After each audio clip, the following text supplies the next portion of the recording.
railroad and water were the two most important to Harlingen's early development. Soon after north-south rail line behind me was completed in 1904, a modern period of irrigated agriculture commenced and grew rapidly, with irrigated areas going from the 500 acres from only 500 acres in 1901 to more than 605,000 acres in 1950. Shows workers in packing sheds like the dozens that once lined Business 83 with the railroad tracks. And in the 20s and early 30s, as produce went from fields to packing sheds to markets, virtually all of it paused here in downtown Harlingen. And as shown here on my right, then atop a 1,000-foot long loading dock shoveled and ground large blocks of ice into the specialized freight cars that idled on either side.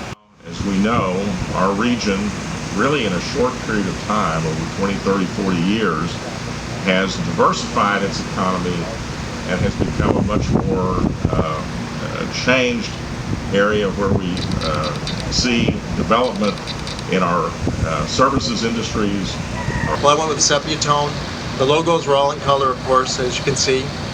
But as I started painting on it, I started reflecting upon my own family, upon how they came over from Europe. They were one of the original immigrant families that came to America and helped to develop the Michigan area. To reflect and think about all of our own families, our generations that have come before us, the generations that are present here today, and the generations of the future that are going to lead us someday. I had a lot of people stop in and talk with me while I was painting this. I had artists, I had people that live out here in the streets. I had people that would come up to me and just literally cry, telling me their stories about how hard their parents had worked or their grandparents had worked, and all the time and effort that they always didn't really appreciate until they were older, until they could reflect after seeing this painting.